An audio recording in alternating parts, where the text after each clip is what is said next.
Salut à tous, c'est Emma Petit. Bienvenue sur ma chaîne dédiée à l'économie domestique, au nettoyage et à la propreté de la maison et des objets. N'oubliez pas de vous abonner à ma chaîne. Passons maintenant directement au sujet de la vidéo. Le nettoyage de la maison est un acte obligatoire qui fait depuis longtemps partie de la routine quotidienne. Cependant, pour que ce processus apporte non seulement de la propreté, mais aussi des bénéfices, il est important de choisir le bon moment. Depuis l'Antiquité, les hommes ont doté le jour et la nuit d'énergies différentes. L'une ou l'autre chose devait être effectuée à un moment précis de la journée, car chacune d'entre elles a sa propre tâche. Ces traditions et présages se sont largement répandus dans la vie humaine moderne, y compris pour le nettoyage de la maison. Les préjugés sur ce sujet sont très nombreux. Certains ont un bon raisonnement, d'autres sont complètement absurdes. Il convient donc de bien comprendre s'il est possible de faire le ménage la nuit dans l'appartement. Le nettoyage du soir et les anciens, méchants, Slaves. Depuis l'époque païenne, nos ancêtres, les anciens Slaves, suivaient précisément les rythmes biologiques. Le lien étroit avec la nature se reflétait non seulement dans le calendrier des travaux agricoles et de l'alimentation, mais aussi dans le mode de vie domestique. N'étant pas en mesure d'expliquer toutes les interrelations d'un point de vue scientifique, les Slaves ont créé un grand nombre de présages et de superstitions. Nombre d'entre elles ne sont pas fondées sur le mysticisme, mais sur de longues observations, sur la sagesse populaire et sur des connaissances anciennes, perdues de nos jours. De nombreuses croyances interdisent de faire quoi que ce soit dans la maison certains jours ou certaines heures. L'un de ces tabous est lié à la propreté et au lavage des sols de la maison dans l'obscurité. Nos ancêtres avaient une explication sur la raison pour laquelle il ne fallait pas nettoyer la nuit et le soir. Ils pensaient qu'après le coucher du soleil, il y a un moment où l'énergie sombre de la Terre remplace l'énergie lumineuse. À ce moment-là, le champ énergétique protecteur d'une personne s'affaiblit et des esprits maléfiques spéciaux peuvent pénétrer dans sa maison. Ils étaient appelés zlidni, ce qui signifie pauvreté en vieux slave. Quelles étaient les autres interdictions de nettoyage? Attirer l'attaque dans la maison pouvait être le fait d'une maîtresse négligente, qui n'avait pas le temps pendant la journée de refaire toutes les tâches ménagères nécessaires. Nos ancêtres pensaient que le fait de faire le ménage le soir, et le présage qui y est associé, est porteur de négativité. En outre, il y avait d'autres interdictions. Si vous balayez le sol avant d'aller vous coucher, vous pouvez balayer les bonnes choses de la maison. Si vous balayez quelque chose dans l'obscurité, l'écoulement de l'eau emportera l'énergie de l'argent.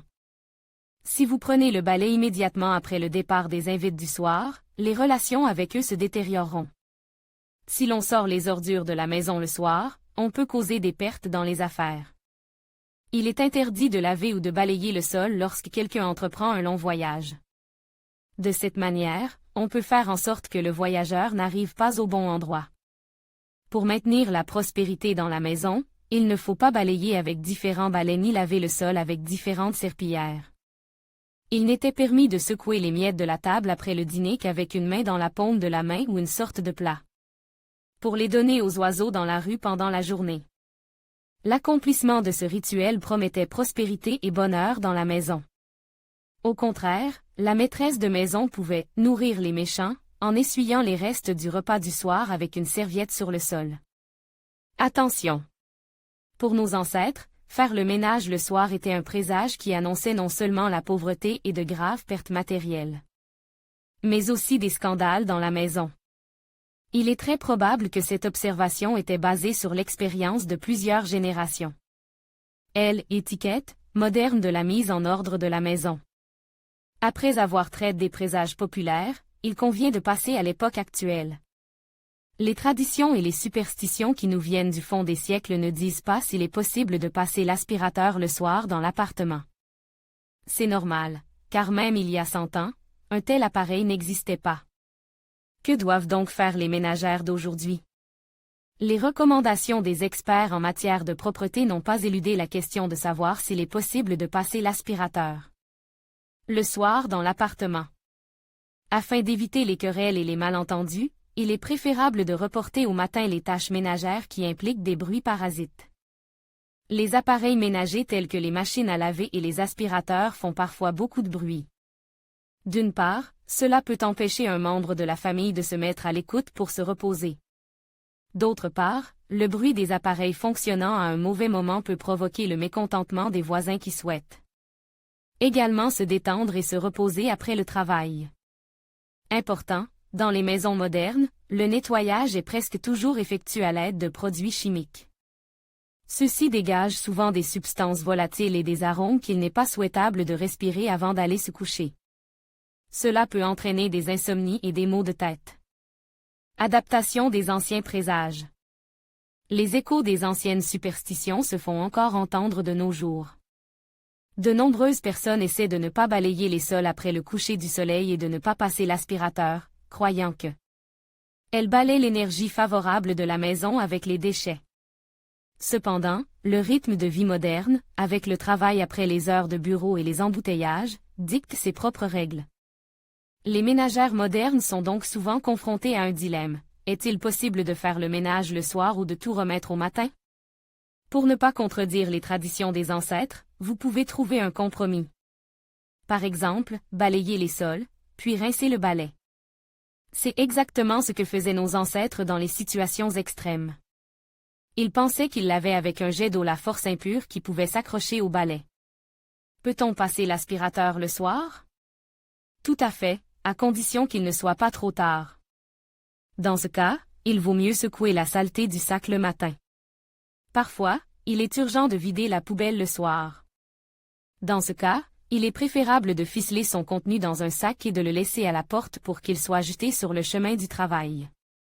Bien planifier le nettoyage de la maison. Les spécialistes du nettoyage recommandent de planifier le nettoyage de l'appartement à l'avance.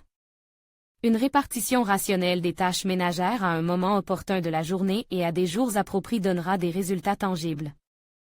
Par exemple, il est préférable de laver la vaisselle immédiatement après l'avoir faite. Il est préférable de laver la vaisselle immédiatement après usage, sans l'accumuler dans l'évier. La cuisson doit être combinée à l'essuyage des placards de cuisine et des carreaux de faïence pour éviter les éclaboussures. Nettoyer le lavabo et les robinets de la salle de bain après le bain. Essuyer la poussière des surfaces avant qu'elle ne s'accumule. Il est préférable de reporter le nettoyage global au week-end. En tenant compte des tâches ménagères de tous les colocataires, vous pouvez faire beaucoup de choses avant le coucher du soleil. Passer l'aspirateur sur les tapis et les meubles rembourrés, passer la serpillière, ranger les objets sur les étagères, jeter les déchets accumulent. Le travail en commun sera non seulement plus efficace, mais il contribuera également à créer de bonnes traditions familiales. Jours favorables et défavorables. Depuis l'Antiquité, les hommes ont donné aux jours de la semaine une signification particulière. Il fallait faire l'une ou l'autre chose dans un laps de temps donné, et chacun avait sa propre tâche. Le lundi n'est pas considéré comme le meilleur jour pour la mise en œuvre des idées conçues. Cela vaut non seulement pour la mise en ordre des choses, mais aussi pour les travaux de réparation ou l'emménagement dans un nouveau lieu de résidence. Recommande, le mardi est le jour le plus favorable pour créer de la convivialité, nettoyer l'espace de vie et installer une amulette pour la maison. Le mercredi est parfait pour travailler avec les plantes, transplanter des fleurs, les nourrir avec des engrais attirera l'énergie, du succès et de la prospérité. Le jeudi, il est préférable de reporter toute activité à plus tard, en particulier une tâche qui prend du temps comme le nettoyage de la maison. Le vendredi n'est pas un bon moment pour faire la lessive. On pense que faire la lessive ce jour-là, c'est se condamner à l'endettement. Le samedi est le jour le plus propice aux travaux ménagers. Pour cette période, il est utile de prévoir des réaménagements et des déménagements, ainsi qu'un nettoyage général. Le dimanche doit être consacré à un repos complet. Il sera particulièrement agréable dans un appartement propre et confortable. Le 7e jour de la semaine, il est également admis d'effectuer toutes sortes de rituels de nettoyage énergétique de la pisse. Du point de vue des psychologues et des prêtres. Selon les psychologues et les bioénergéticiens, un argument important plaide en faveur de l'interdiction de nettoyer le soir. À cette heure de la journée, une personne, selon son biorhythme, n'est généralement pas prête pour des actions actives. L'énergie diminue, ce qui signifie que le nettoyage sera effectué avec des émotions négatives, irritation, réticence, fatigue. Diminution de la capacité d'attention. Les résultats risquent d'être loin d'être idéaux et beaucoup de choses devront être refaites à la lumière du jour. Il est donc conseil de bien dormir et de disposer de beaucoup de temps libre. Il vaut la peine de travailler sous votre musique préférée, en allumant des bâtons aromatiques à l'odeur agréable. Si vous respectez ces conditions simples, vous parviendrez non seulement à nettoyer votre maison, mais aussi à y renforcer l'énergie positive. Faites attention. Faire le ménage dans un état d'esprit positif peut même remplacer le sport. Il ajoutera à la vie sédentaire de l'homme moderne non seulement de l'ordre, mais aussi une activité physique utile. Le nettoyage selon les canons de l'Église. Avec l'arrivée du christianisme dans les pays slaves, l'Église a commencé à lutter activement contre les superstitions païennes. Au fil du temps, il s'est avéré que certaines d'entre elles n'étaient pas du tout en contradiction avec la religion. Il est vrai qu'aucun dogme religieux ne s'applique au nettoyage du soir. Les croyants ont pour instruction de ne pas effectuer de tâches ménagères le dimanche et les jours de fêtes religieuses. Ces interdictions s'expliquent logiquement. Premièrement, elles ont été introduites pour permettre aux gens de se reposer d'un travail physique excessif. Deuxièmement, l'interdiction faite par l'Église de faire le ménage et d'autres activités a été introduite afin qu'une personne puisse se plonger pleinement dans la prière. Les affaires du monde ne devaient pas distraire les pensées de l'âme. Lorsque l'on prévoit de faire le ménage à n'importe quel moment de la journée, il est important d'écouter son sens intérieur et son bon sens. L'essentiel est que les traditions ne contredisent pas les normes morales humaines généralement acceptées et ne nuisent pas à l'environnement. Il n'est pas nécessaire de traiter les présages avec fanatisme. Toute tradition est sujette à des transformations au fil du temps, et ce qui était la norme dans les temps anciens est déjà devenu inacceptable pour le monde moderne.